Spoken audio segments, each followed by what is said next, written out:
She was 74 years old with $612 to her name, and a car her ex-husband had let her keep because he didn't want it. And she was driving north into the Minnesota pines to live in a cabin that every person she had ever known, including herself, had called worthless. People in Duluth had shaken their heads when they heard. Her own son had laughed not cruelly, but in that particular way a man laughs when he believes his mother has finally lost the thread. Her daughter had said nothing at all, which was worse. But what none of them knew, what Ingrid Lindgren herself would not discover for another 10 days, was that her mother had hidden something beneath the floorboards of that cabin 31 years ago, something wrapped in oilcloth and addressed to her by name. And it had been waiting there in the dark and the cold and the silence all this time, patient and absolute, and without any expectation of being found. Before we begin, if stories like this one mean something to you, if you believe that the most important chapter of a life can start when everyone else has closed the book, take a moment now and subscribe. We have something special waiting for you tomorrow. Now let's go back to the road where Ingrid's story begins. The gravel ended 4 miles past the last mailbox. Ingrid felt the change through the steering wheel before she saw it, the steady crunch giving way to something softer and less certain. And then the road was not a road anymore. It was a suggestion. 2 faded ruts running north through waist-high goldenrod and thistle, the center grown over with wild grass so thick it brushed the undercarriage of the station wagon, like fingers trying to hold her back. A birch had fallen across the path sometime during the autumn storms, not large enough to block her, but large enough that she had to stop the car and sit there for a long moment, both hands on the wheel, and decide whether she was really going to do this. She was really going to do this. Ingrid put the car in park. She got out. The November air hit her face and she stood in it breathing, letting the cold find the places where her coat was thin. She was a tall woman, though the years had curved her forward at the shoulders the way years do when a person has spent most of them leaning toward other people's needs. Her hair had gone fully silver sometime in the last decade, and she wore it pulled back with a clip that had lost one of its teeth. Her hands were swollen at the knuckles, worse on the left, worse in cold weather, worse always now. Her left hip had been aching since Brainerd, a low grinding protest that would build through the day, until by evening she would limp like a woman 10 years older than she was. She dragged the birch off the road by herself. It took 4 minutes and most of her breath, and when she got back into the car, her hands were shaking, and there was a scratch on her right palm that she did not notice until much later, when the blood had already dried to a thin brown line. The station wagon kept going. That was the strange thing.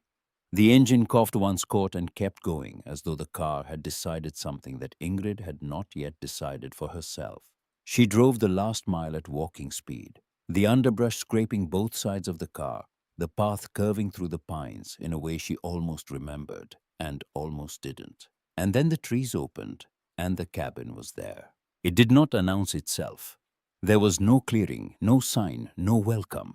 One moment there were only pines tall and close and dark, and the next there was Aspen Glow. Ingrid killed the engine.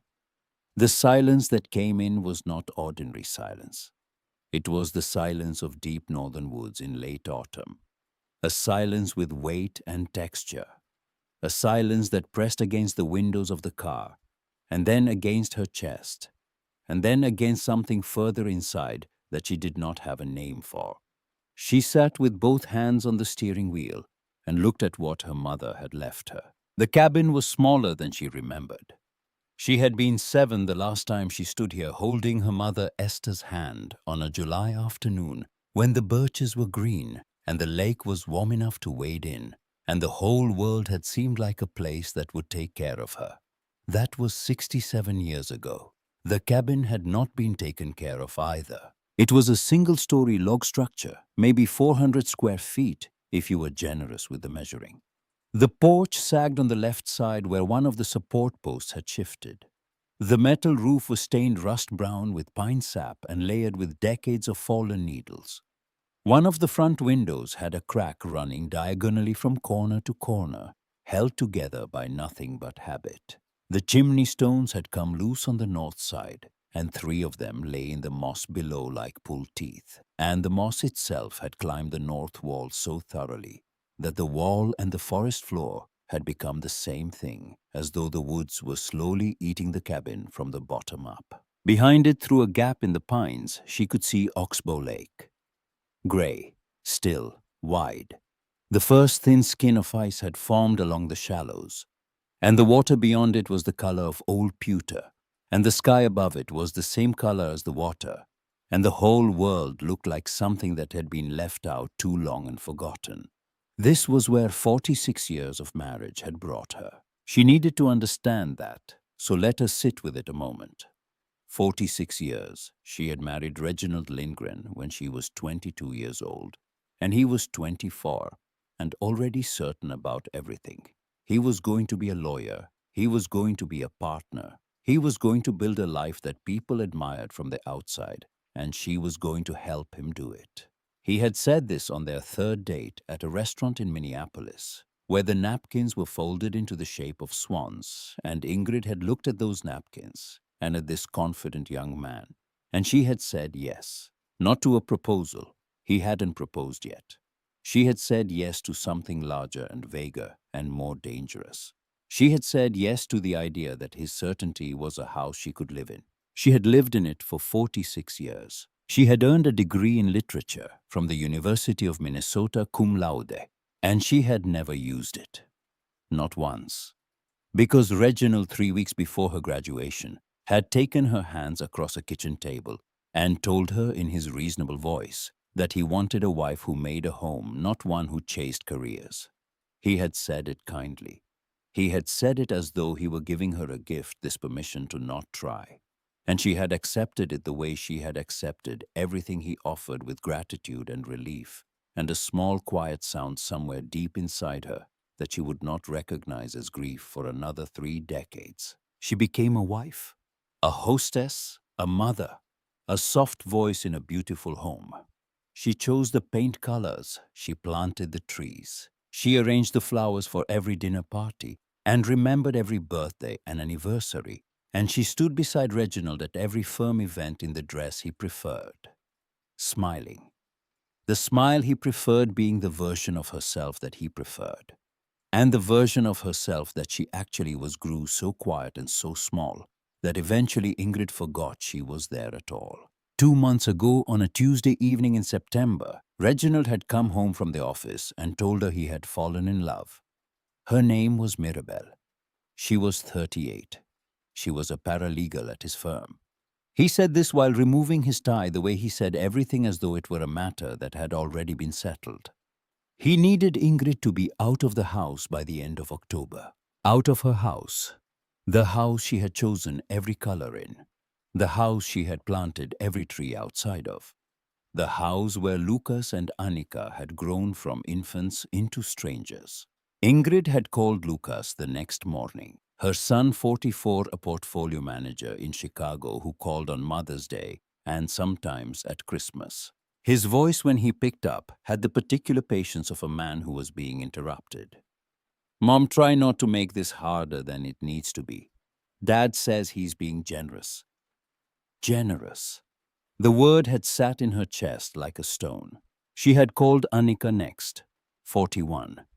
A graphic designer in Portland who sent birthday cards that arrived 3 days late and always signed them just with her first name. No love, sir. No, your daughter. Just Annika. As though she were a colleague rather than the girl Ingrid had nursed through scarlet fever at age 4. Annika's voice had been careful. "I'm not picking a side. You'll land on your feet, Mom. You always do." They were wrong about that. Ingrid had never landed on her feet. She had simply stood where she was placed. Ingrid opened the car door. The cold came in like something personal. Not the damp cold of Duluth that she had known all her life, but a dry mineral cold that smelled of pine resin and lake water and frozen earth.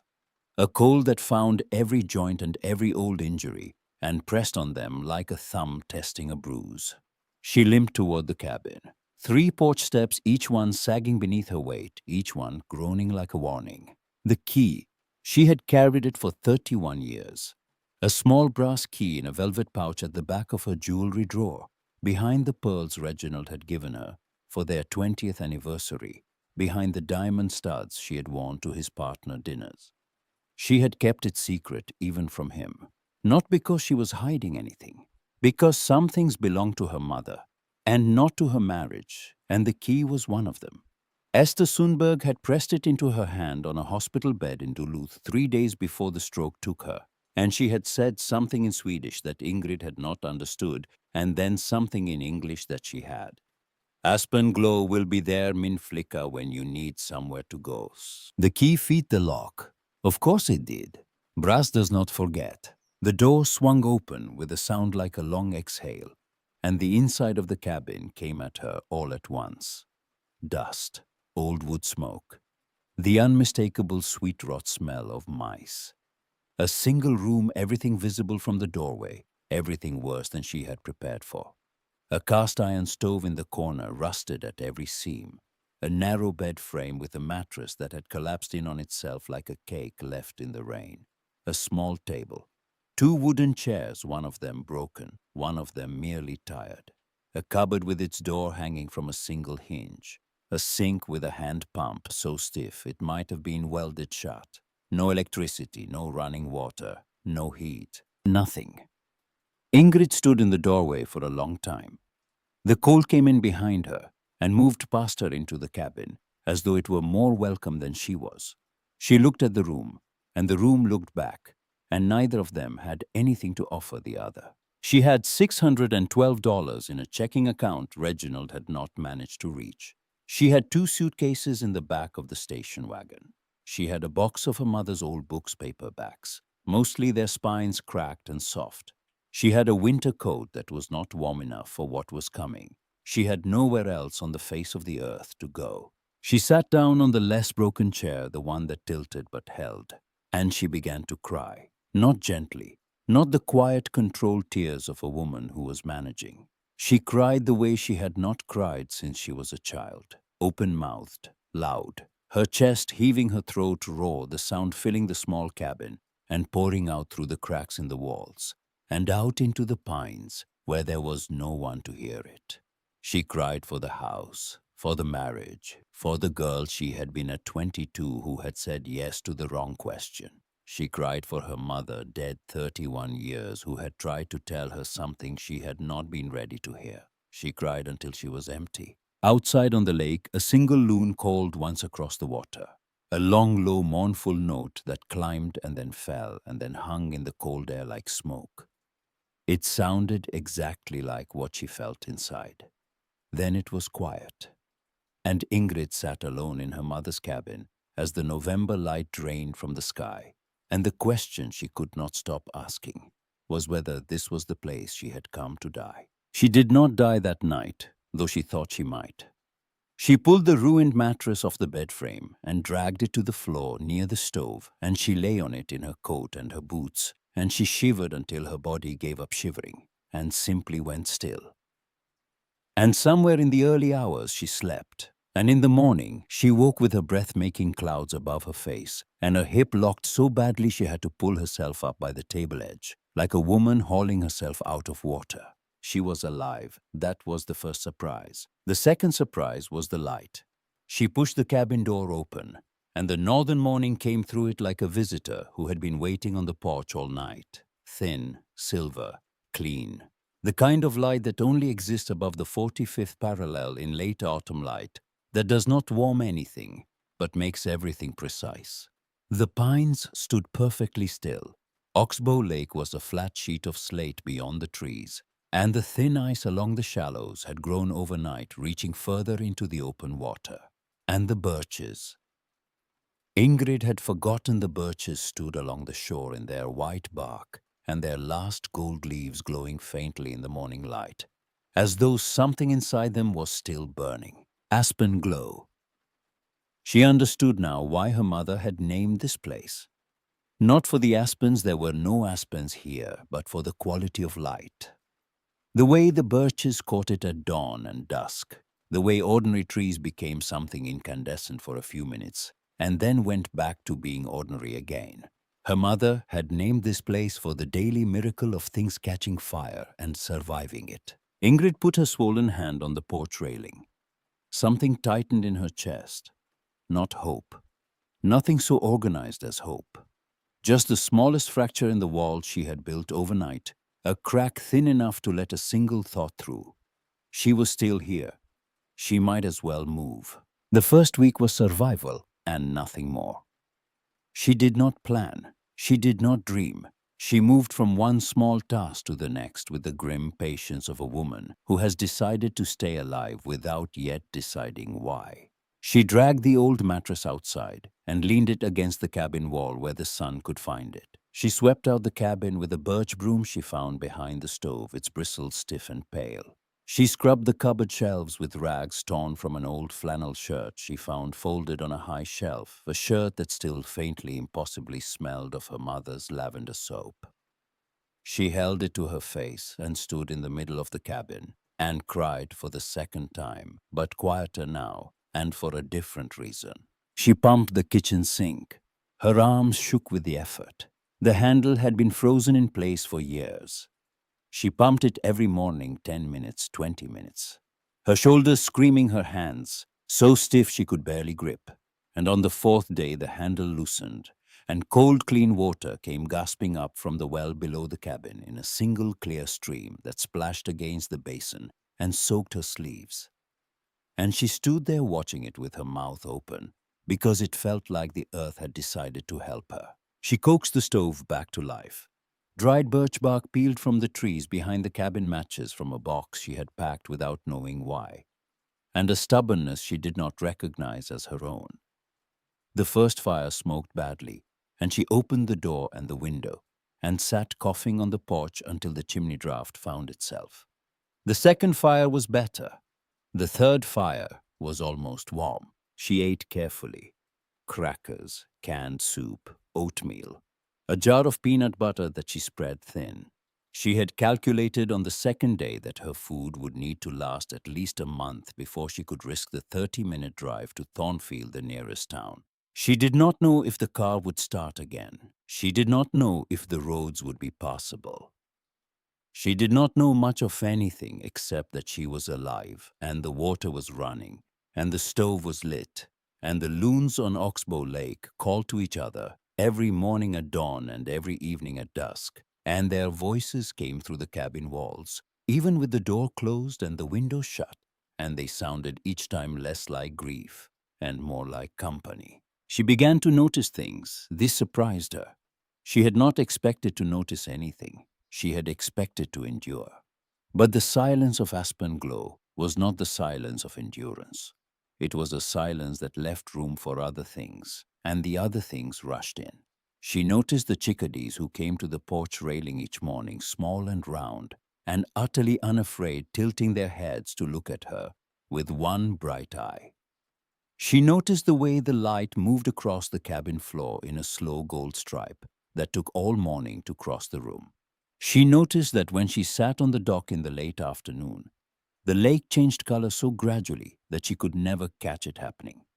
Pewter becoming rose, becoming violet, becoming black.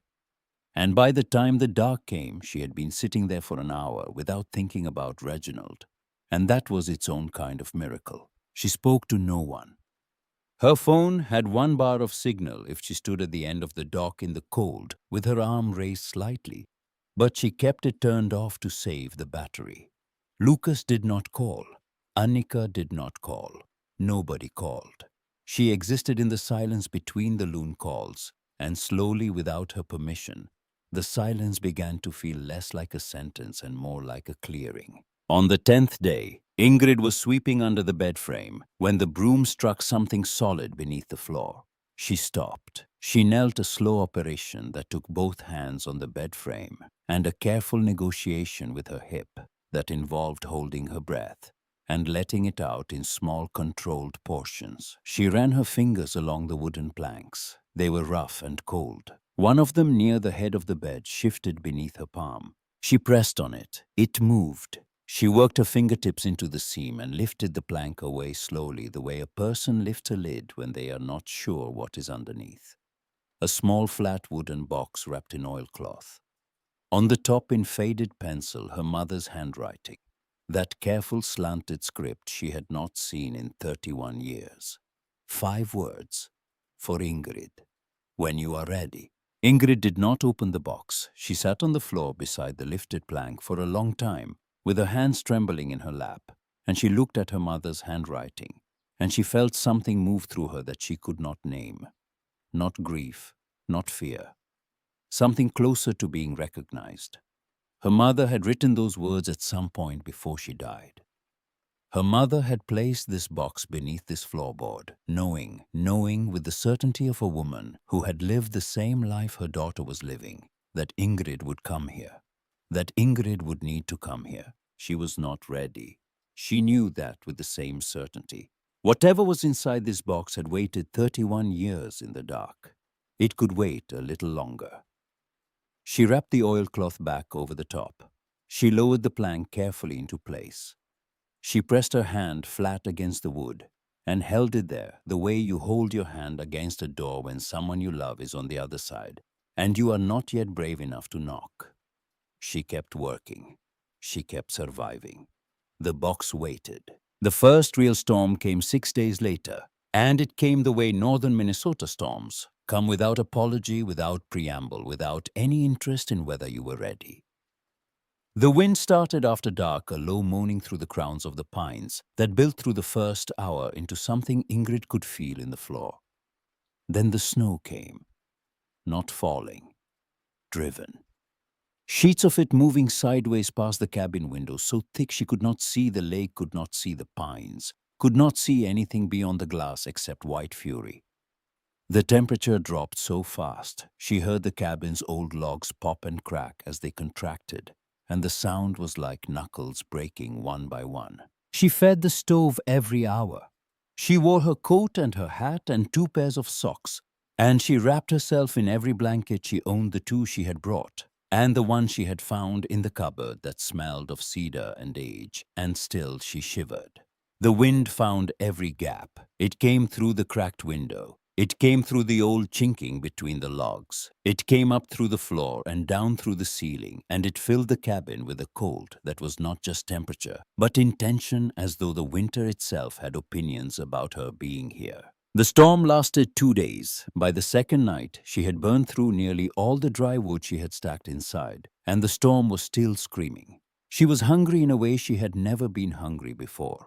A hunger that sat low in her stomach and did not go away when she ate, because she was not eating enough to make it go away. Her hip had locked so badly she was dragging her left leg. Her hands were so stiff they felt like someone else's hands attached to her wrist by accident. And somewhere around midnight, as the wind slammed against the north wall of the cabin, and the thin ice on the inside of the cracked window thickened and the stove ate through the last quarter of her wood, something inside Ingrid gave way. Not broke. Gave way. The difference matters. She sat up. She threw off the blankets. She stood up in the middle of that freezing, shaking cabin, and she opened her mouth and she screamed. Not words, sound. A raw, cracked animal sound that came up from somewhere beneath her ribs, from somewhere she had been storing it for 46 years. She screamed at the storm. She screamed at Reginald and his reasonable voice and his careful lies. She screamed at Lucas and his sigh, and at Annika and her silence. She screamed at every dinner party where she had smiled until her face ached, at every birthday she had remembered for a man who forgot hers 3 years out of 5. At every morning she had gotten dressed in someone else's idea of who she should be. She screamed at the girl she had been at 22 who had looked at those folded napkins and said yes. She screamed until her throat was raw and her legs went out from under her, and she sank down onto the mattress, shaking, gasping, her eyes streaming. And then, in the silence that followed her own voice, she heard something. A small sound, rhythmic, coming from above her. Ingrid went very still. The wind was still there, but fainter now. Or maybe she was just listening differently. And beneath it, behind it, she heard a faint tapping. A loose board knocking against a beam somewhere near the back of the cabin, up in the ceiling above the cupboard. She had not heard it before. She had lived in this cabin for 16 days, and she had never heard it, not once, because she had never been loud enough to hear what came after. The storm had been masking it. Her own silence had been masking it. But now in the raw quiet after her scream, it was there. Tap, tap, tap. Ingrid limped to the cupboard. She looked up. The ceiling of the cabin was low, just timber beams and rough planks, the underside of what she had always assumed was the roof. But now she looked and she saw what she had missed. The planks directly above the cupboard did not match. They were slightly smoother, slightly newer, and in one corner, almost invisible under decades of dust and soot, a small iron ring was set flush into the wood. Not a roof, a hatch. Her heart began to beat in a way it had not beaten in years. She dragged the less broken chair across the floor. She climbed up, both hands gripping the cupboard top, her hips screaming at the angle, and she reached up and hooked her fingers through the iron ring. She pulled. Nothing. Stuck. Decades of damp and dust and disuse holding it shut. She pulled again, harder. Something in her shoulder popped a warning she did not listen to.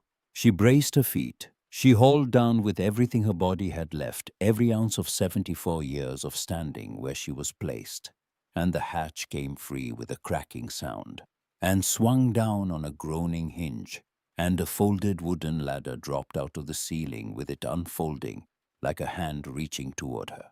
Cold, still air rushed down from the space above, air that had been sealed up there for years, decades maybe. And with it came a smell that stopped Ingrid's breath in her chest. Linseed oil, cedar shavings, turpentine, and beneath those fainter the ghost of lavender soap, the smell of her mother's hands. Ingrid stood on the chair in the shaking cabin, the storm still moaning outside the stove, dying behind her. And she looked up into the darkness of the space her mother had built and hidden and left for her. And she understood with a clarity that went through her like a current that everything she thought she knew about Esther Sundberg had been only half the story. She gripped the ladder. The wood was cold and smooth under her palms. She began to climb. The ladder creaked beneath her weight, but it held. One rung, two. Her hip seized on the third, and she stopped, both hands white on the rails, her breath coming in short, hard pulls. The cold air from above pressed against her face like a hand. She climbed through it. When her head rose above the level of the hatch, she stopped climbing and simply looked. The loft was not large. Maybe 8 feet by 12, the ceiling sloping down sharply on both sides, following the pitch of the roof, so that a person could stand upright only in the center where the ridge beam ran. A single small window at the gable end, half hidden from outside by pine branches, let in the pale stormlight. And in that light, the room looked like a photograph someone had taken a long time ago and put away in a drawer and forgotten. An easel stood in the center, a painting still clamped to it unfinished. The oils dried and cracked, but the image still clear. Morning light on open water, birches catching the dawn along a shore she recognized as the view from the dock below. 2 loons, small and dark, floating in the middle distance. The brushwork was confident, unhurried, the work of someone who had painted the same lake many times and was still not done seeing it. Beside the easel, a workbench ran the full length of the wall. On it, arranged with a care that made Ingrid's throat tighten, lay her mother's tools. Carving knives of every size lined up on a strip of worn leather. Chisels, gouges, a small wooden mallet, a hand plane worn smooth at the handle where fingers had gripped it thousands of times. And on shelves that climbed the slanted walls above the bench, dozens of carvings. Birds mostly. Loons, of course, in every posture swimming diving wings half spread. But also owls with their heads turned at impossible angles, and chickadees no larger than her thumb, and a great blue heron with its neck curved into a shape that looked like a question mark, as though even carved in wood. It was still waiting for an answer. Small wooden boxes inlaid with pieces of different colored wood sat between the birds. A carved panel the size of a dinner plate showed a woman's face that Ingrid recognized after a long moment as her grandmother, Britta, dead before Ingrid was born, but present in a single photograph that had hung in the hallway of the house in Duluth. and paintings leaned against the wall in stacks, landscapes, lake scenes in every season, a winter scene of pines so heavy with snow they looked like they were kneeling beneath it, and one small portrait set apart from the rest on a shelf at eye level of a girl with two brown braids and a gap-toothed smile and her hands cupped around something she had found in the grass. Ingrid at 7, painted from memory or from love or from whatever place those two things share. Ingrid pulled herself fully into the loft and sat down heavily on the floor. Her legs had stopped working, not from the climb, from the knowing. Her mother had been an artist. Her mother, Esther Sundberg, who had spent 51 years married to Carl Sundberg, a mill foreman in Duluth who spoke with his voice raised and his opinions finished. Esther, who had cooked his meals and pressed his shirts and sat in the passenger seat of his car with her hands folded. Esther, who had never once in Ingrid's entire memory picked up a paintbrush or a carving knife in their family home. Not once. Because Ingrid remembered now sitting in the cold loft with the storm still groaning below something she had buried so deep, it came back not as a memory, but as a feeling. She was 9 years old. She was standing in the kitchen doorway. Her father was holding a small carved bird, a wren or a finch, something her mother had made, and he was saying something about how a grown woman with a house to keep had no business wasting her time on toys, and then he threw it. Not hard, almost casually, the way a man throws something when he wants you to understand that it does not matter enough to throw hard. It hit the wall above the stove and broke into 3 pieces, and her mother knelt and picked them up without a word and put them in her apron pocket, and that was the end of it. There were no more birds in the house after that. But there were birds up here, dozens of them. An entire life's worth of birds carved in secret carried up this hidden ladder kept alive in the only room that was truly hers. The envelope was propped against a small carved luna on the workbench, positioned so that anyone who climbed into the loft would see it. The paper had yellowed. The handwriting on the front said simply, "For my Ingrid." She took a long time to reach for it. When she did, her hands were shaking so badly that she had to press the envelope against her knee to open it. Inside, a single sheet of paper covered on both sides in her mother's careful script English, carrying the cadence of Swedish the way a river carries the shape of the land it crosses. Min älskade flicka, my beloved girl, if you are reading this, then you have finally come. I have hoped and feared this day in equal measure for many years. I know what you are living, Ingrid. I know because I lived it too. I married your father at 20. By 30, I had forgotten who I was. By 40, I had accepted it. By 50, I had decided it was too late. This cabin saved me. My mother's mother left it to my mother, and my mother left it to me, and now I am leaving it to you. It is a woman's cabin. It has always been. The men in our family never wanted it because it is small and far and seems worthless to them. That is how it has survived. Come here, min flicka. Open the hatch. Use the tools. You will not believe what your hands remember. You were always the one with the eyes of an artist, even as a small girl. I watched your father take that from you before you were 12, the way his father took it from me. I was not strong enough to stop him then. Forgive me. But it is not gone. It is only buried. And you will find it again exactly where I left mine for you. Here in Aspen Glow, where the birches catch fire at dawn. You are not too old. You are not finished. You are only now beginning. Mama. Ingrid read the letter 3 times. Then she folded it with slow hands and held it against her chest, and she wept. But these tears were not the tears of 2 weeks ago. Those had been the tears of a woman who had run out of road. These were the tears of a woman who had just discovered that the road went further than she had known, and that her mother had walked ahead of her on it the whole time, leaving marks on the trees, clearing the brush, waiting. When she finally climbed down, the storm had passed. The cabin was silent. The stove had gone cold. She did not relight it, not yet. She went to the table and she laid the letter down where she could see it, and she opened the oilcloth box from beneath the floorboards. Inside were three things: a small leather-bound sketchbook filled with her mother's drawings, mostly botanical, mostly birches and wildflowers, a folded deed to the cabin property signed by her grandmother, Britta, then her mother, with a blank line below for the next name, and a single carving knife smaller than the others upstairs with a birch handle worn pale by use. Ingrid picked up the knife. It fit her hand the way the brass key had fit the lock, as though it had been waiting. December came down on Aspen Glow like something with weight. The cold deepened into a kind of silence. Inside the silence, a stillness so total that when Ingrid opened the cabin door each morning, the air did not move. It simply stood there 20 below 30, below a wall of cold so dense it had texture. Her water bucket froze overnight if she left it more than 4 feet from the stove. The windows grew fur on the inside. She built a routine because a routine was the only thing between her and the dark.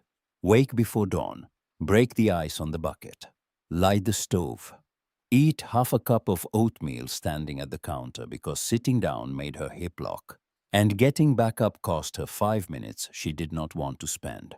Then climb the ladder. She climbed it every morning, slowly, always slowly, the rungs cold enough to burn her palms. She sat at her mother's workbench and she picked up the small birch-handled knife, and she held a piece of birchwood and she tried.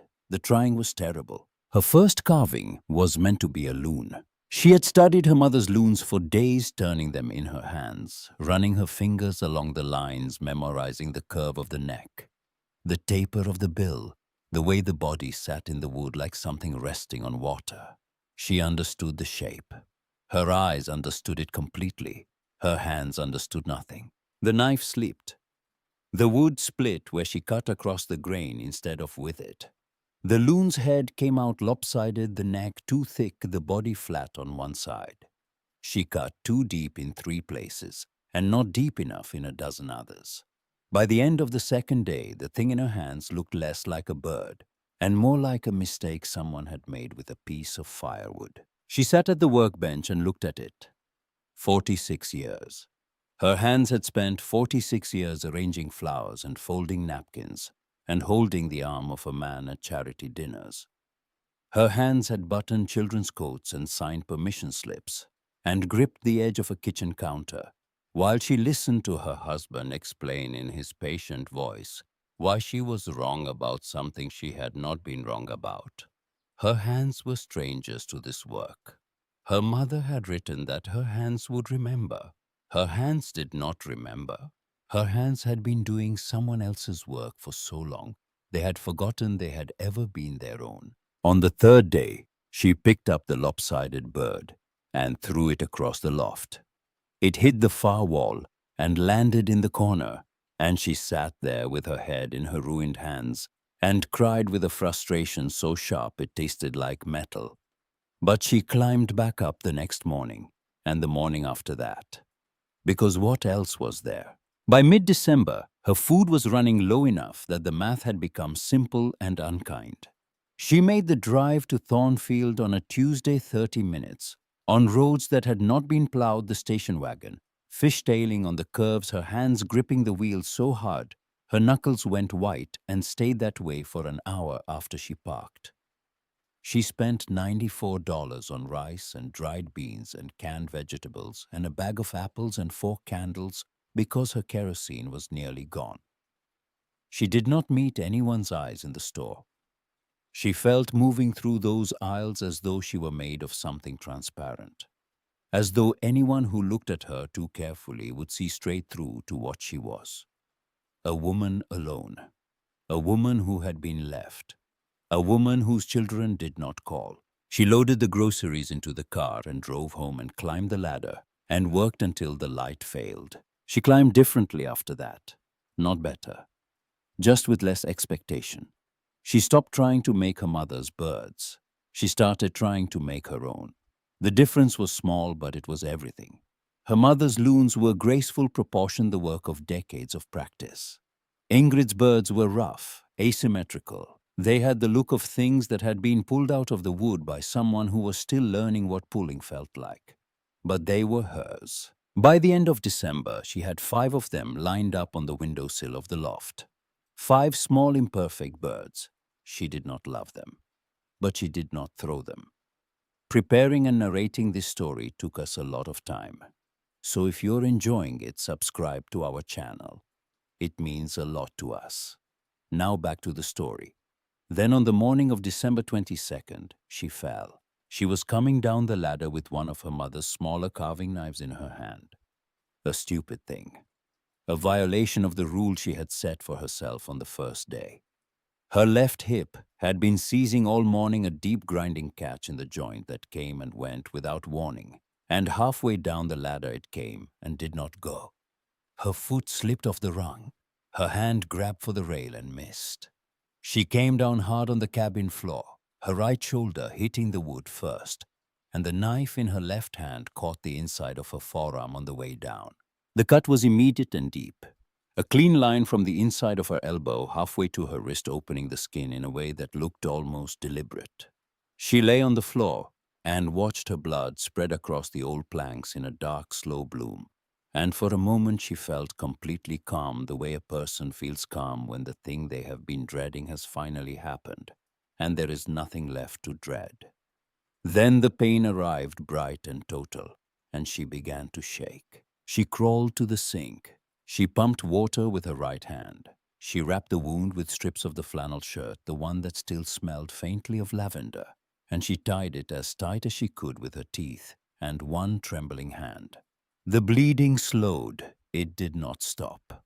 She could not drive. Not with this arm. Not on those roads. Not in this cold. She lay down on the mattress and pulled the blankets over herself and stared at the ceiling of the cabin. Her shoulder was a single bright point of pain. Her arm pulsed with her heartbeat. Her hip throbbed. And the thing that had been holding her together since the letter, since the loft, since the hatch, simply opened its hands and let go. She was 74 years old. She was bleeding on the floor of a cabin that no one knew she was in. Reginald would not come. Lucas would not come. Annika would not come. She could die right here on this mattress and nobody would know for weeks, maybe months. Her body would freeze. The mice would come back. The loft would sit undiscovered for another 30 years. She turned her face to the wall. She closed her eyes. She waited. She lay there for hours. The stove went out. The cold returned, filling the cabin from the floor up, and somewhere deep in the gray afternoon, half-conscious shivering, Ingrid turned her head and looked up at the open hatch above the cupboard. She had stopped closing it weeks ago, and hanging from a wooden peg just inside the opening where she had put it without remembering was the first bird she had ever carved. The lopsided loon, the one she had thrown across the loft in frustration. She had climbed back up a week later and hung it there on that peg where it would be the first thing she saw every time she looked up. She did not remember doing it.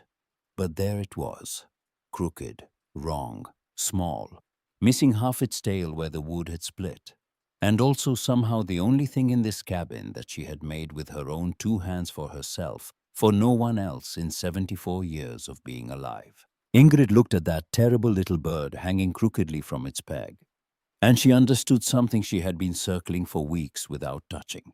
Her worth was not in being seen. It was not in being chosen. It was not in the opinion of a man or the approval of her children or the admiration of strangers. Her worth was in the making. She sat up. The blankets fell away. The cold pressed against her, and she pressed back. She limped to the stove, her arm held against her chest, her right hand fumbling with the birch bark and the matches, and she lit the fire. It took 3 tries. The 3rd try held. She was not finished yet. The cut healed slowly. It left a scar that ran from the inside of her elbow halfway down her forearm, a thin, pale line that would be there for the rest of her life. She could not use her left hand for 2 weeks. She ate one-handed. She pumped water one-handed. She fed the stove one-handed. And she did not climb the ladder until the 2nd week of January, when she could finally grip a rung without the wound opening. And when she climbed with both hands empty. And she did not carry a knife down the ladder again. But something had changed after the fall. She worked differently now. The desperation was gone. The need to prove something to herself, to her mother's ghost, to the memory of Reginald had burned through and left behind something quieter and more durable. She worked because the work was the point, not the result, not the bird at the end. The feel of the knife in her hand, the smell of fresh cut birch, the slow emergence of a shape from a block of wood, as though the shape had been inside it all along, and her only job was to remove what was not the shape. By the end of January, she finished a chickadee. It was small enough to fit in her palm. The head was tilted the way the chickadees on the porch railing tilted their heads each morning, with one bright eye looking at her, as though she were the most interesting thing in the woods. It was not perfect, but it was right. She held it up to the light from the loft window, and she felt something in her chest that she had not felt in so long. She almost did not recognize it. Not happiness, not yet. Something older and more useful. The feeling of having done a thing that was entirely hers. By February, she had finished 3 more birds and repaired the broken chair using her mother's tools and a piece of birch she had dragged up from the shore. By March, she had begun a painting on a small wooden panel. Not the lake, she was not ready for the lake, but the view from the cabin window. At dawn, the birches standing in the early light the moment before they caught fire and became what her mother had named this place for. The ice broke on Oxbow Lake in early April. It happened overnight, a low cracking music that woke her before dawn, and she went out onto the dock barefoot in her coat and stood there in the blue half-light and watched the lake come back to life. Great sheets of ice shifted and split and slid against each other, and the sound was like something enormous, slowly remembering how to breathe. The loons returned the next morning. She heard their call from the bedroom, and she was on the dock before the sound finished, standing with her feet on the cold planks and tears running into the collar of her coat. Because the loons sounded like what coming home sounds like when you have been away from yourself for a very long time. 3 days later, on a still morning with the lake flat and silver and the birches just beginning to leaf, Ingrid came around the side of the cabin and found a kayak pulled up on the shore beside the dock. It was old, patched in 2 places with fiberglass, and there was no one in it. She stood very still. 5 months of silence had changed her ears. She heard the scrape of a boot on the dock behind her before she saw him. He was sitting on the end of the dock with his legs hanging over the water and a thermos balanced on his knee, and he looked as though he had been there for some time. A tall man, maybe 70, with a full head of white hair and a face that had been outdoors in every kind of weather for a long time and showed it. He wore canvas work pants and a flannel shirt and boots that had been resoled more than once. He did not stand up when he saw her. He did not introduce himself. He looked at her the way a person looks at a neighbor they have been expecting. His voice was unhurried, rough at the edges. Saw your smoke all winter. Figured you'd come out when you were ready. A pause. I'm Emmett, north end of the lake. Ingrid stood there with her swollen hands at her sides. She did not know what to do with a person. She had not spoken to a person in 5 months except the cashier in Thornfield, and those conversations had been measured in syllables. She managed 4 words. Ingrid, the South End. Emmett nodded as though that settled something. He took a drink from his thermos. He looked past her at the cabin, at the new chinking between the logs, at the patched roof, at the green door. She had not yet painted, but had been thinking about painting. Then his eyes stopped on the carving she had left on the dock railing that morning. A loon, her 3rd attempt, still rough, but closer now, much closer, the neck beginning to carry the curve she had been chasing since December. He set down the thermos. He reached over and picked up the loon and turned it in his hands, and he held it for a long time without speaking. His voice was quiet. This hand knows how to look. He did not ask her story. He did not offer his.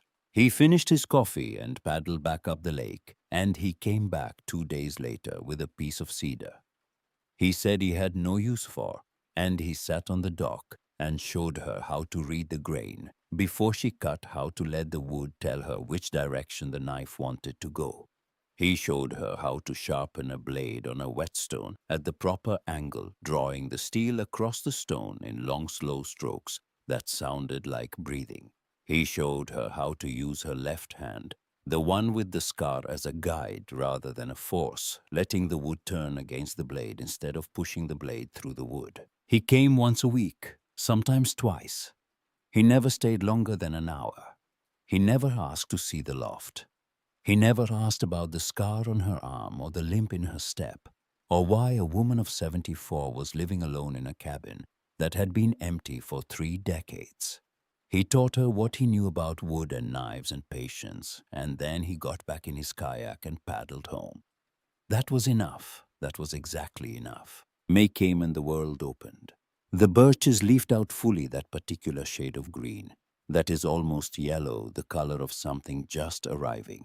The garden plot behind the cabin, overgrown for decades, called to her hands, the way the wood had called to them. She cleared it by hand, pulling bracken and wild grass until her back screamed and her hips screamed louder. She found her mother's seed tins in the loft, old and rusted, and most of the seeds inside were dust. But a few peas and radishes and a small paper envelope labeled Esther's tomatoes in her mother's handwriting were still alive. She planted them. She watered them with the hand pump. Some of them came up, some did not. She was learning that this was how things worked. You put your hands in the dirt and you waited, and what came up was not always what you planted, and the work was the same either way. She painted the door. She had been thinking about it since March, the color, and when she finally found the right shade at the hardware store in Thornfield, a soft, clear green, the color of birch leaves in early summer, and brought it home and knelt on the porch with a brush in her good hand. She painted slowly, carefully, with the same attention she was learning to bring to everything. Each stroke deliberate, each stroke covering something old with something new. She carved a sign, Aspen Glow. She burned the letters into a piece of birch with a heated wire, a technique she had seen in her mother's sketchbook. A drawing of this very sign in her hand that had made this same mark decades ago. She hung it above the porch. She stood back and looked at it, and the cabin looked back at her, and for the first time it looked like a place where someone lived on purpose. The first time she walked into the handcraft market in Thornfield with 3 of her birds in a paper bag, her heart was beating so hard she could feel it in her teeth. The market was a small converted feed store on the main street, and the woman behind the counter had a kind face and reading glasses pushed up into gray hair, and a name tag that said Greta. Greta Halverson took one look at the chickadee Ingrid laid on the counter and went still. She picked it up. She turned it in the light. She ran her thumb along the curve of the head, the way Emmett had, the way Ingrid herself did each morning before she started work. A gesture that was becoming a language she shared with the few people who understood what it meant to pull something living out of a piece of dead wood. Greta's voice was careful, as though she were trying not to startle something. Who carved this? See? Ingrid's own voice barely came out. I did. Greta looked at her over the reading glasses. Then she smiled, not the quick smile of politeness, but the slow widening smile of someone who has just recognized something they have been looking for. Where have you been hiding? The truest answer Ingrid had ever given anyone came out of her mouth before she could stop it in someone else's life. Greta bought all 3 birds that afternoon. She asked for more.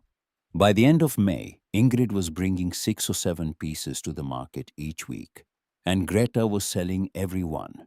The money was small, enough for paintbrushes and decent food and a warm wool sweater in forest green that she bought without asking anyone's permission, and wore every evening on the dock while she watched the light leave the lake.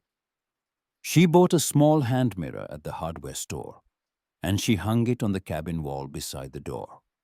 And one morning, she stopped in front of it on her way out, and she looked at her own face, and she did not flinch. She saw a woman with a scar on her arm and strong hands and lines around her eyes that came from weather and work rather than worry. She saw an artist. She saw her mother's daughter. She saw for the first time in longer than she could count herself.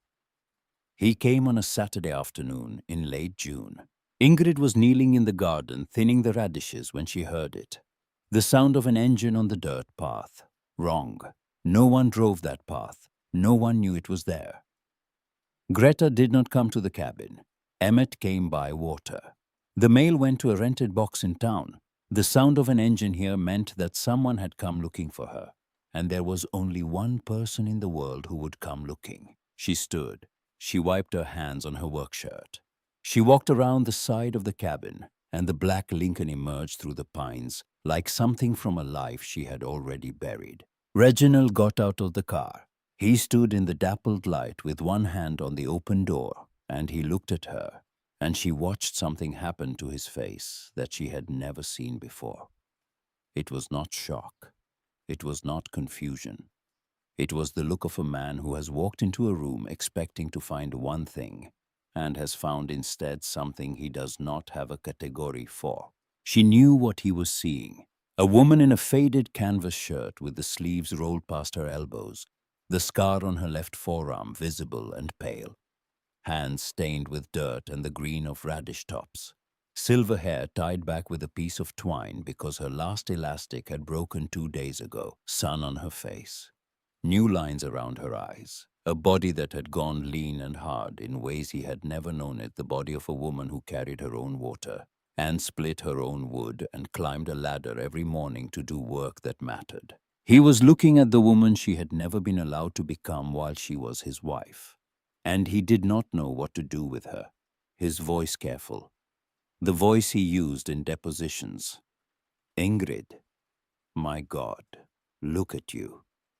She said nothing. She waited. She had learned a great deal about waiting this year. He walked toward her slowly. He stopped 10 feet away. He looked past her at the cabin, the green door, the garden, the sign above the porch. He read the sign and something in his jaw shifted, his voice quieter now. You did all this. Not a question. Almost an accusation. I did. Alone. Alone. He let out a breath that was nearly a laugh. He ran his hand through his hair. He looked older, grayer, heavier, diminished in a way she had not expected.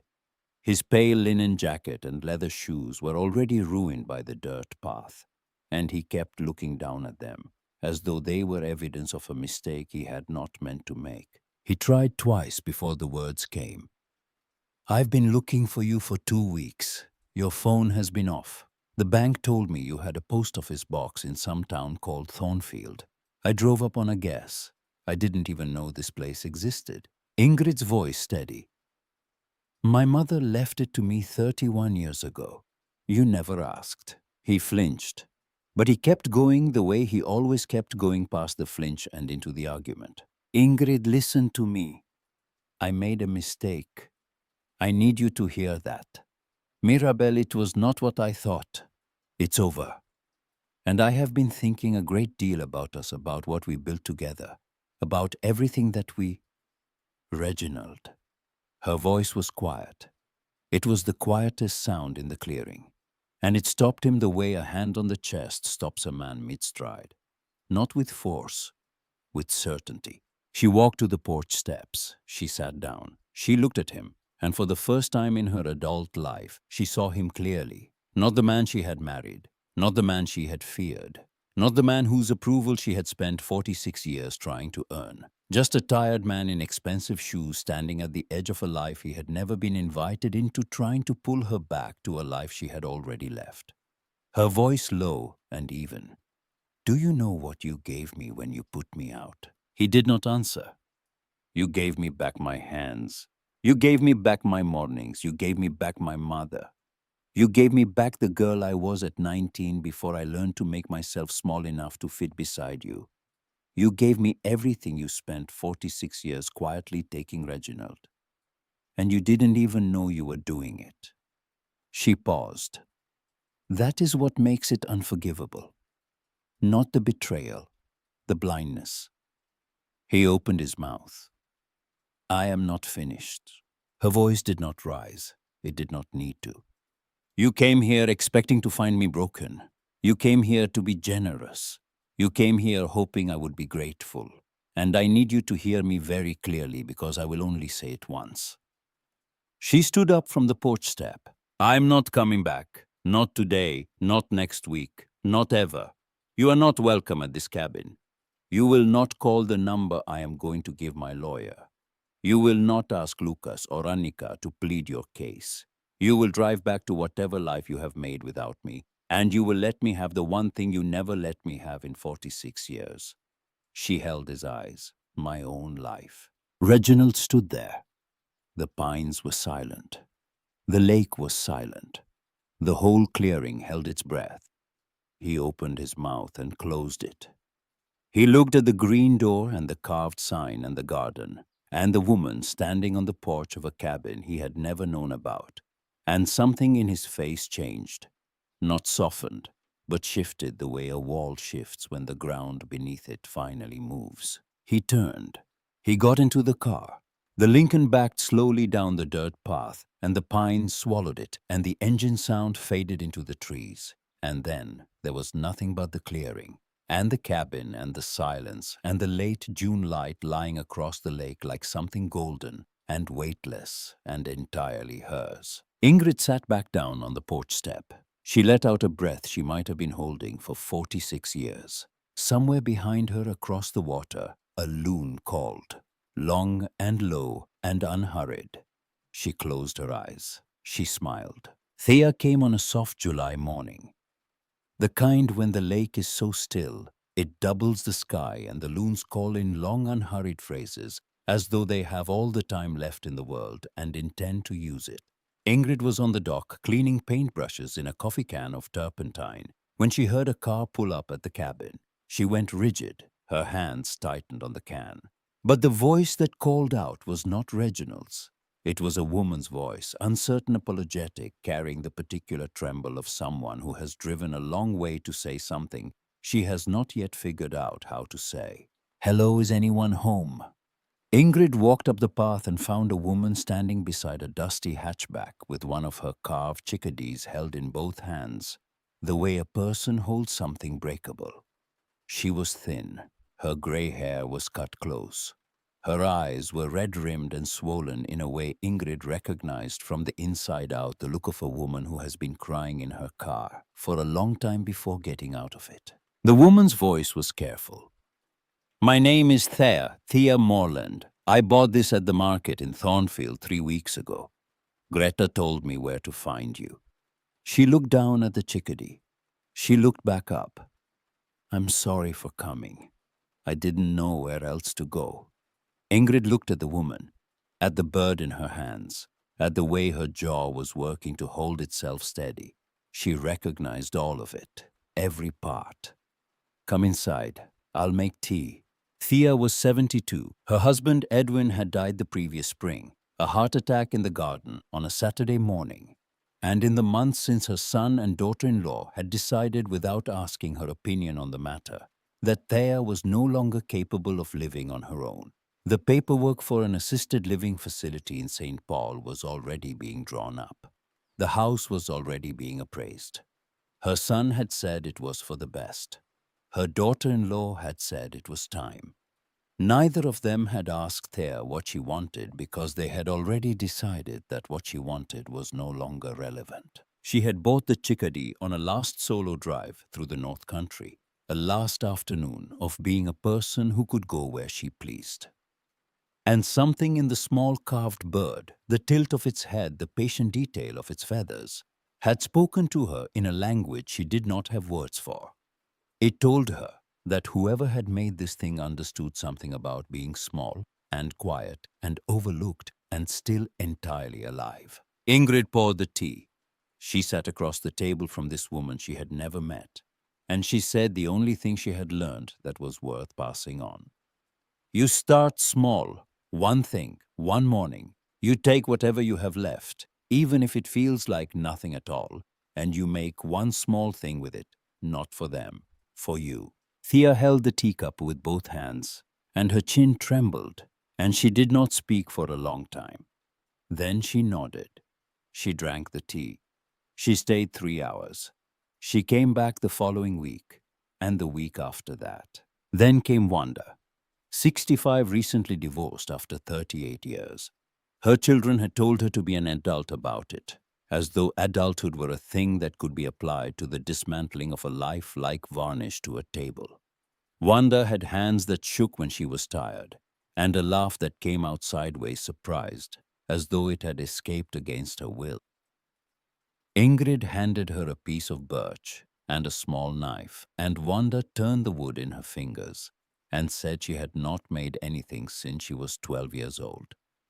By the end of the afternoon, she had carved a rough, thick-bodied owl that looked like it was frowning, and she held it up and laughed that sideways laugh, and said it looked exactly like her ex-husband's mother. And Ingrid laughed too, the first time she had laughed out loud in almost a year, and the sound startled both of them. Then Odetta, 78, widowed, whose late husband's stepchildren were suing for the house he had left her. She came with hands that were worse than Ingrid's fingers, bent at the joints with arthritis, and she could not grip a knife, but she could hold a brush, and she painted the same lake scene 4 Saturdays in a row, each time a little closer to the thing she was seeing. And on the 4th Saturday, she set down the brush and looked at the painting and said nothing for a very long time, and Ingrid did not interrupt her silence because she knew what was happening inside it. Then Callista, 59, pushed out of the teaching job she had held for 24 years. Then Greta herself, kind-faced Greta from the market, who drove out one September afternoon and sat at Ingrid's kitchen table and cried about a husband who had been unkind to her for 40 years and whom she was finally at 70 thinking about leaving.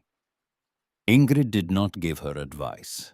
She gave her tea and a piece of wood and a place at the workbench and the quiet company of women who understood. They came the way water finds low ground, quietly, one at a time, without being called. And Ingrid did what her mother's letter had done for her. She opened the door. She poured the tea. She took them up the ladder to the loft, and she put a piece of birch wood and a knife in their hands, and she said the word her mother had written. Try. By late September, the cabin had become something no one had planned. On Saturday afternoons, 5 or 6 women gathered in the loft, crowded around the workbench, and the easel and the shelves of Esther's birds, carving and painting and talking. Some weeks they worked in silence for hours, no sound but the scrape of blade on wood and the wind in the pines. Some weeks someone told a story that made everyone stop and set down their tools and listen with their whole bodies. Some weeks they laughed so loudly that the loons lifted off the water. Thea had discovered she could draw. Not carve, her hands were too stiff for carving, but draw with charcoal on birch panels, precise botanical studies of the wildflowers around the lake, each petal rendered with a patience that surprised everyone, including Thea herself. Odetta painted. Wanda carved owls, always owls, a whole parliament of them accumulating on the shelf beside Esther's loons, and each one looked slightly less like her ex-husband's mother, and slightly more like something Wanda was becoming. The loft had been Esther's alone for decades. Now it held a different kind of secret. Not one woman hiding, many women finding. In early October, a man named Colton Drury drove up the dirt path in a white pickup truck with a company logo on the door. He was about 50, clean-shaven, polite in the way that certain men are polite when they believe the outcome of a conversation has already been decided. He had a folder of documents and a handshake that lasted slightly too long, and he stood in Ingrid's clearing and told her in measured sentences that Northern Ridge Timber was acquiring parcels around Oxbow Lake for a sustainable harvesting operation. The cabin property was centrally located. He was authorized to make a generous offer. Ingrid stood on her porch with her scarred arm crossed over the other and listened to every word, and then she said no. Drury smiled the way a man smiles when he thinks a woman's no is a slower kind of yes. He left his card. He said he would be back. He came back twice more. Each time the offer was larger. Each time Ingrid said no. The third time Drury's voice had lost its polish. He mentioned county regulations. He mentioned access rights. He mentioned the cost of maintaining an unimproved property in a changing regulatory environment. He did not threaten. He simply described a future in which saying no became very expensive. Ingrid told Greta. Greta told a retired attorney in Thornfield named Harlan Birch, who had white eyebrows and a voice like gravel in a tin can, and who drove out to Aspen Glow on a Thursday afternoon and sat on the porch and read every document Ingrid had, including the deed from the oilcloth box. Harlan set the deed down on the porch railing and looked at Ingrid over his eyebrows with an expression she could not read. His voice dry, almost amused. Your mother registered this parcel in her own name in 1962, separate from her husband's estate, separate from any timber rights, any mineral rights, any easement. Clean title. 3 generations of women on this deed, Ingrid. Your grandmother, your mother, and a blank line for you. He tapped the paper. This land was never your father's. It was never your husband's. It has been in the hands of the women of your family for longer than Northern Ridge Timber has existed. He paused. They don't have a claim. They never did. Ingrid sat with the deed in her lap for a long time after Harlan left. Her mother had not only hidden an artist's life in this cabin, she had protected the ground it stood on, quietly, legally, completely. The way the women in this family had always done the things that mattered, not with announcement, with action so quiet it looked like nothing at all. Preparing and narrating this story took us a lot of time. So if you're enjoying it, subscribe to our channel. It means a lot to us. Now back to the story. Annika came without warning. A Tuesday in late September. The birches along the shore already turning the first cold mornings carrying the smell of fallen leaves and wood smoke. Ingrid was in the loft working on a carving. A loon in flight wings spread the most ambitious piece she had attempted when she heard a car on the path. Not Drury's truck, something smaller. She climbed down the ladder slowly, her hip protesting as it always did, and walked out onto the porch.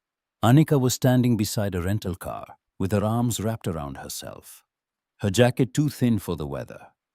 Her face carrying an expression Ingrid had not seen on her daughter since Annika was a child, and had broken a window with a baseball and stood in the yard waiting to be found out. Not defiance, not the careful neutrality she had offered on the phone 10 months ago. Fear. The particular fear of a person who knows she has arrived too late and is not sure she will be welcome. Ingrid stood on the porch. Annika stood by the car. The birches stood between them, gold and white, catching the afternoon light. Annika's voice was small. I should have called. Ingrid came down the steps. She crossed the clearing. She stopped in front of her daughter and she looked at her. Really looked, and what she saw was a 41-year-old woman with dark circles under her eyes and a jaw set against something that was trying to get out. She saw the girl who had signed birthday cards with just her first name, no love, no your daughter. She saw the girl who had said, I'm not picking a side, as though sides were something a daughter could choose not to have. And beneath all of that, she saw something she had not expected to see. She saw herself. The version of herself that had said yes at 22 because saying no had seemed impossible. The version that had stood where she was placed. Annika did not apologize. She did not explain. She stood there with her arms wrapped around herself, and she said the truest thing she had ever said to her mother. I was afraid that if I came, I'd have to see what he did to you, and then I'd have to see what I let him do. Ingrid took her daughter's hand. She led her up the porch steps and through the green door and across the cabin to the ladder. There's something I need to show you. They climbed together. Ingrid first, Annika behind her.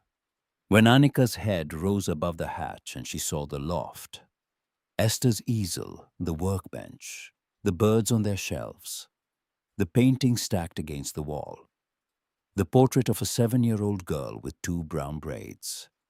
She made a sound that was not a word. It was the sound a person makes when they have walked into a room they did not know existed and recognized it as the room they have been looking for. She crossed to the portrait. She lifted it from the shelf with both hands and held it in front of her. and her face broke open the way ice breaks in a lake, not all at once, but in long, slow cracks that widened until there was nothing solid left. Her voice barely there. She painted you. She painted me. She painted all of this, in secret, for decades, and she left it here for me to find. Annika set the portrait down. She picked up one of Esther's looms and turned it in her hands and put it back. She picked up one of Ingrid's chickadees, the newest one, the one with the tilted head, and held it to the light. You made this. I made all of these, every one, with hands that didn't know how, with a body that fought me every morning, with nothing but time and wood and the tools my mother left me. Annika was crying. Not the way Ingrid had cried in November, the open, gutted weeping of a woman at the end of her road. This was quieter. This was the crying of a woman who had just understood something about the cost of standing still. Ingrid reached behind her. From the peg just inside the hatch, the peg where it had hung since January, she took down the first bird she had ever carved. The lopsided loon, crooked, rough, missing half its tail, the one she had thrown across the loft in frustration and then hung back up because even a failed thing deserves to be seen if it was made with honest hands. She put it in Annika's palm. This is the first thing I made for myself in 74 years of living. It is the worst thing I have ever carved. And it is the most important thing I own. She closed Annika's fingers around it. Take it home. And when your hands forget what they are for, hold it and remember that your grandmother was an artist who was told to fold laundry, and your mother was a reader who was told to set tables. And you mean flicker or whatever you decide to be starting now. Annika held the bird. She held it against her chest the way Ingrid had held her mother's letter. And the two of them stood in the cold loft with the late September light coming through the small window. The birches outside catching that light, the way they had always caught it, the way they would go on catching it long after both of them were gone. Aspen Glow, the daily ordinary miracle of things catching fire and surviving. They did not need to say anything else. Some things are not carried by words. Some things are carried by hand, passed from palm to palm across the years warm from the holding. October came, 1 year since Ingrid had turned onto the narrow dirt path in a station wagon. She did not trust with $612 and 2 suitcases and a brass key and nowhere on earth to go. On the afternoon of the anniversary, she sat alone on the dock. The birches along the shore were burning, gold and copper, and the deep orange red of sugar maples that had wandered into the birch groves and caught fire alongside them.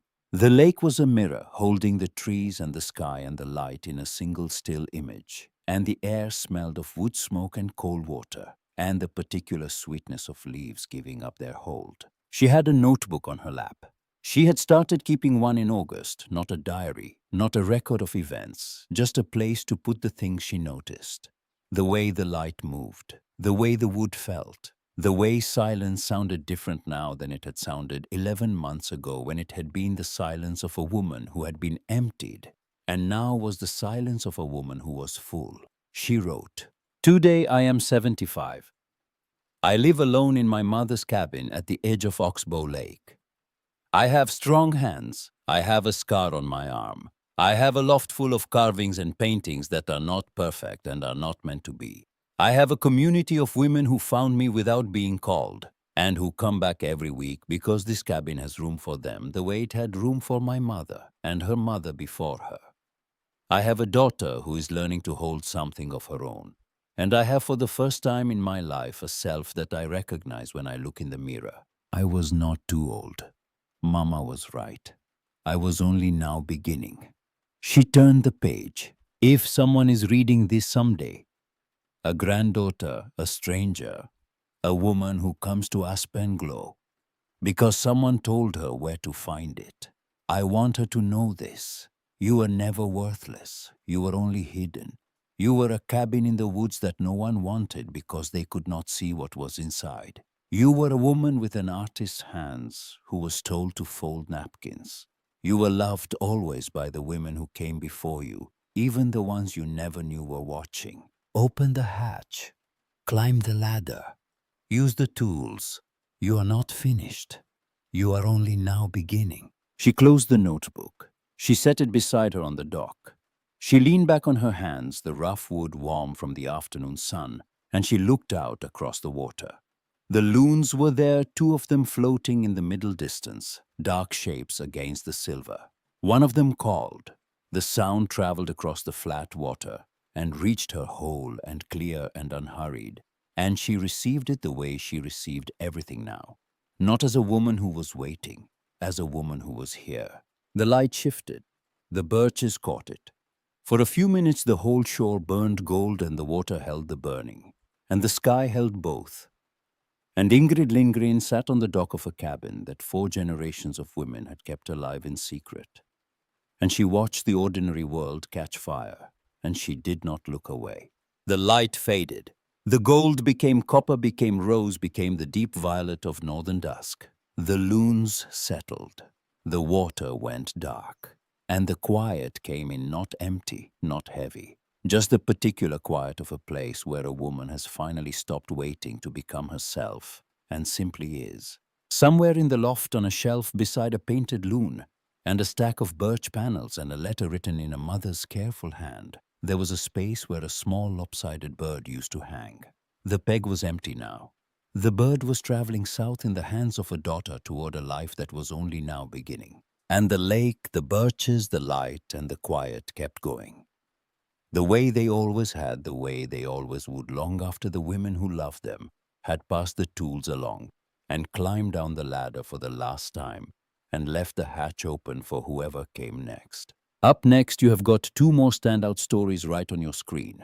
If this one stayed with you, you will not want to miss them. Just click and check them out. And if you have ever held something in your hands and wondered whether it was too late to start, tell us in the comments. We read every one. And if this story reminded you of someone who deserves to hear it, share it with them tonight. Do not forget to subscribe and turn on the notification bell so you never miss an upload from us.